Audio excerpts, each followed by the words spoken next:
Le site du parc urbain de Conakry, un projet présidentiel en cours de réalisation. Ce projet qui s'étend sur 13 hectares est conçu pour offrir aux habitants de la capitale un lieu de loisirs intergénérationnel favorisant le bien-être de tous. Plus de détails avec Oumar Barish de la DCI.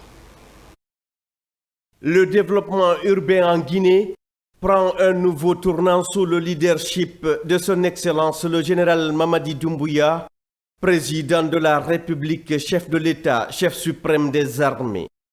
Ce mercredi 9 septembre 2024, le ministre directeur de cabinet de la présidence, également président du comité stratégique de Simandou Djiba Diakité, accompagné de plusieurs membres du gouvernement, notamment Moussa Moïsila, ministre de la Culture, du Tourisme et de l'Artisanat, et Bogola Haba, ministre de la Jeunesse et des Sports, ainsi que des conseillers à la présidence, Yaya So, en charge des infrastructures et des travaux publics, et Ali Seydou Bassouma, en charge de l'énergie et de l'hydraulique, a visité le site de la première phase du parc urbain de Conakry. Ce projet de parc citoyen s'étendant sur 13 hectares est conçu pour offrir aux habitants de la capitale un lieu de loisirs intergénérationnel favorisant le bien-être pour tous. Sur le terrain, tous ont pu observer les avancées notables sur le site.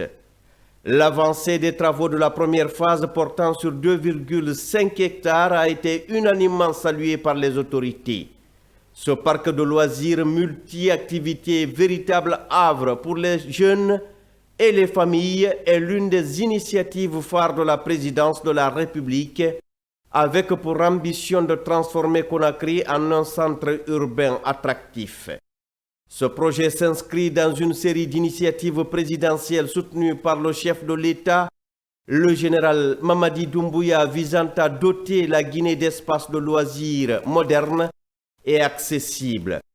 Outre le parc urbain de Conakry, deux autres sites emblématiques ont été initiés, le lac récréatif de Gbassi-Kolo et Kamaen Plage. Ces projets complémentaires forment un tout cohérent, participant au branding guinéen et à l'amélioration de la qualité de vie des populations.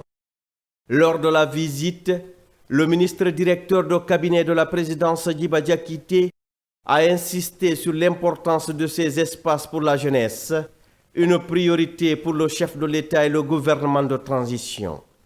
Le parc urbain de Conakry, avec ses multiples infrastructures sportives, culturelles et récréatives, sera un lieu de rencontre et d'épanouissement pour les jeunes générations, mais aussi un outil de préservation des cultures locales.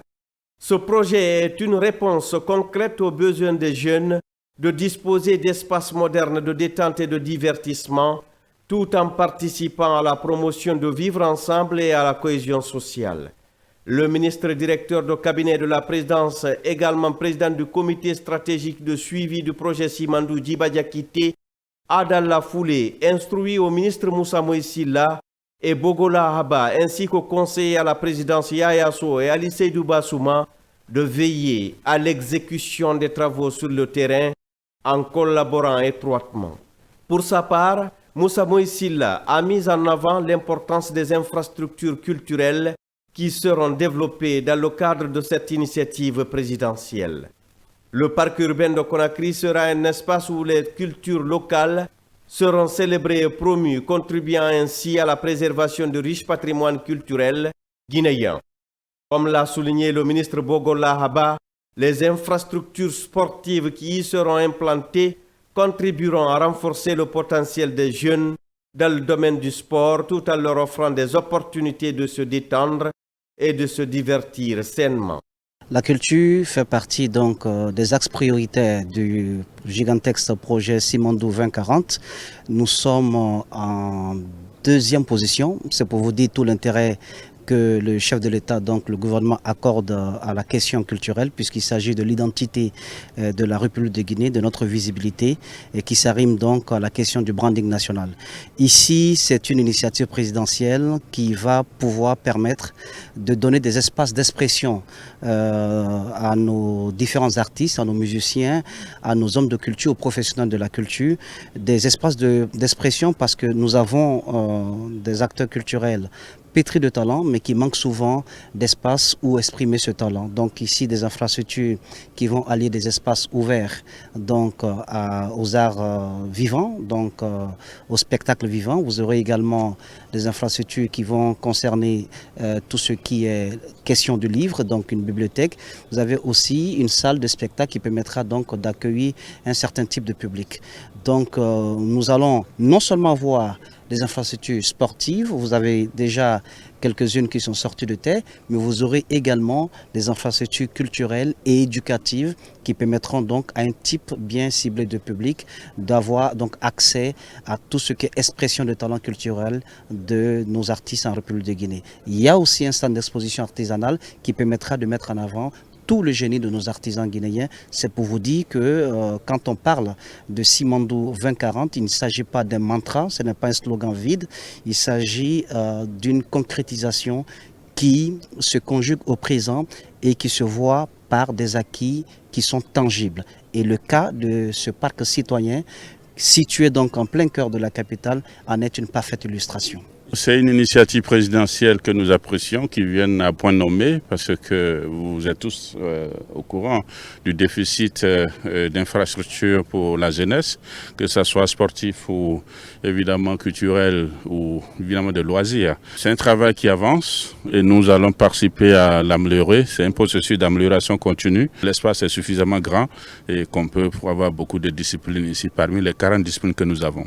Le parc urbain de Conakry, tout comme Kamayen Plage et le centre récréatif de Bassi-Kolo, sont destinés à devenir des incontournables pôles d'attraction pour les habitants de la capitale.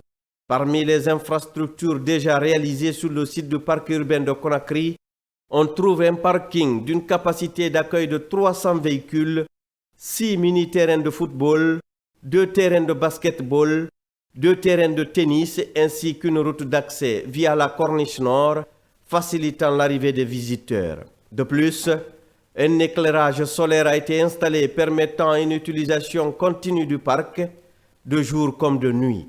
Nassim Mebrek, chef de projet adjoint de Rio Tinto, et Amadou Kaba, responsable de l'entreprise chargée de l'exécution des travaux, ont rassuré quant au respect des délais contractuels. Ils ont également affirmé que toutes les normes de qualité seront respectées, garantissant ainsi la durabilité et la fonctionnalité de l'ouvrage. C'est un honneur pour nous d'être là aujourd'hui pour présenter ce joyau qui s'inscrit dans la vision 2040 de Simandou, initiée par le président de la République, le général Mamadi Doumbouya. Et ce projet est un projet extraordinaire pour la jeunesse guinéenne. Et nous sommes honorés d'être choisis par Rio Tinto pour réaliser ce projet. Comme vous le savez, c'est la première phase de ce projet que nous sommes en train de livrer aujourd'hui à Rio Tinto au gouvernement guinéen. Ce projet aujourd'hui est constitué de 6 terrains de football, 2 terrains de tennis et 2 terrains de basket. Et c'est la première phase. Les autres phases seront discutées avec les ministres concernés afin qu'on puisse trouver un consensus sur les édifices et le reste des activités à faire. Et ce projet qui se fait sur 13 hectares doit être livré au plus tard le 31 décembre 2024. Nous sommes ravis aujourd'hui de vous recevoir et recevoir messieurs les ministres de cette visite. Ça reflète l'intérêt porté pour ce projet. Donc on continue de rappeler que Rio Tinto est engagé pleinement auprès du gouvernement de Guinée pour les suivre dans la réalisation de leur projet en Guinée. Là, c'est une fierté, ce n'est que le début, c'est la première phase. C'est une phase qui a été achevée avec succès, avec toutes les performances positives. C'est un projet qui a la capacité de recevoir, rien que pour cette première phase, 1500 praticiens de sport par jour, 1500 citoyens par jour. Ça, ce n'est que le début. reste du travail. On travaillera jointement avec le gouvernement de Guinée jusqu'à l'achèvement de tous nos projets avec succès. Dans la deuxième et la troisième phase des travaux, d'autres équipements viendront enrichir l'offre du parc, des bibliothèques et une maison culturelle. Ce lieu de vie complet offrira aux citoyens une large gamme d'activités, renforçant ainsi la dynamique culturelle, sportive et touristique de la capitale. Sous l'impulsion du chef de l'État, le général Mamadi Doumbouya, le gouvernement place la jeunesse au cœur de sa politique. Ce parc urbain, en phase avec cette vision, symbolise l'engagement des autorités à améliorer les conditions de vie des jeunes et à créer des espaces où ils peuvent se retrouver, échanger et s'épanouir. Le parc urbain de Conakry, le centre récréatif de Bassikolo et Kamaïn Plage ne sont pas des initiatives isolées. Ils s'intègrent dans une vision plus large, celle du programme hautement stratégique Simandou 2040, visant à transformer la Guinée en un hub industriel et touristique régional.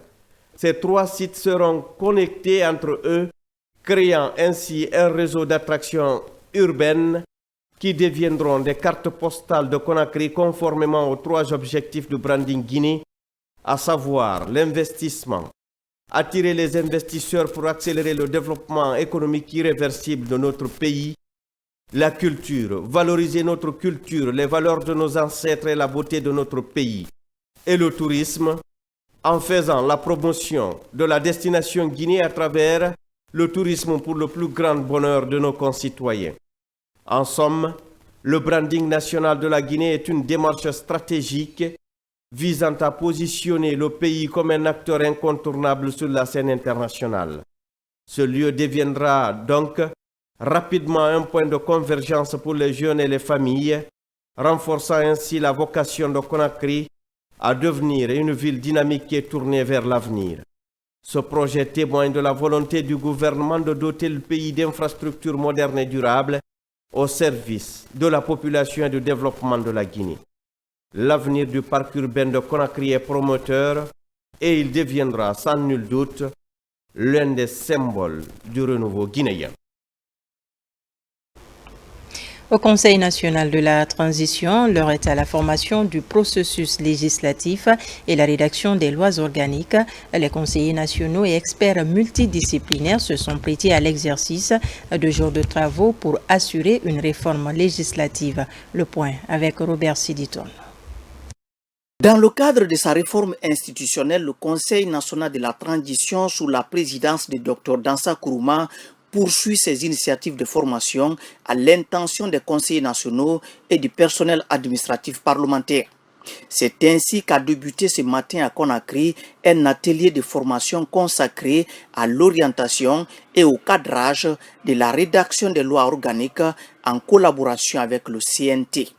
Cet atelier de 2 jours soutenu par l'USAID via AFS, Fondation internationale pour les systèmes électoraux, réunit plusieurs experts multidisciplinaires et vise à promouvoir une réforme législative inclusive. AFS souhaite contribuer à la production d'analyses d'études, d'outils pédagogiques qui contribueront à faciliter et d'appuyer les politiques de référendum les plus pertinentes et les plus durables. Cette recherche de qualité à tous les niveaux justifie la présence parmi nous en ligne et en présentiel de plusieurs experts internationaux. Grâce à ces lois, vous donnez une voix aux experts démocratiques de votre peuple et nous sommes honorés de travailler avec le peuple guinéen dans cette entreprise. Lors du lancement de ces activités, le président du CNT a exprimé sa gratitude envers ses partenaires au développement pour leur appui constant à l'institution. Cet atelier est une première dans notre pays parce qu'il complète le processus engagé dans le cadre de l'élaboration de l'avant-projet qui a commencé par un dialogue entre l'expertise nationale et l'expertise internationale, ce qui nous a permis de oser, de mesurer et d'oser poser des réformes que nul n'a osé faire dans notre pays. Et je souhaite que les lois organiques qui constituent des prolongements de la Constitution elle-même soient écrites ou soient pensées, élaborées sur la base des mêmes principes, sur la base de la même démarche qui a présidé l'élaboration de l'avant-projet de la Constitution. Cette formation renforce ainsi les compétences des conseillers nationaux et des agents de l'administration parlementaire dans le processus d'élaboration des lois organiques. Elle intervient à un moment clé alors que l'institution s'apprête à déployer sur l'ensemble du territoire national les conseillers nationaux pour vulgariser le projet de la nouvelle Constitution. Je vous le disais dans les titres, le Premier ministre chef du gouvernement, accompagné du ministre de l'Enseignement supérieur, a inauguré de nouvelles infrastructures à l'Institut supérieur des mines et géologie de Boké. Cette initiative, sous la direction du président de la République, témoigne de l'engagement du gouvernement à renforcer les capacités éducatives et de recherche dans la région. Compte rendu, Ousmane Bangoura. L'Institut supérieur des mines et géologie de Boké change de visage avec la réalisation de nouvelles infrastructures. À ce jour, la physionomie actuelle de ce temple du savoir rassure de nombreux scientifiques. Accompagné du ministre de l'Enseignement supérieur, de la Recherche scientifique et de l'Innovation, ainsi que le ministre directeur de cabinet de la primature, le Premier ministre chef du gouvernement, Amadou Ouriba, procède à l'inauguration d'un certain nombre d'infrastructures ultramodernes, entièrement équipées en appareils de dernière génération. D'où cette forte mobilisation des anciens chercheurs et autorités de la région administrative de Boké. Nos missions sont nombreuses.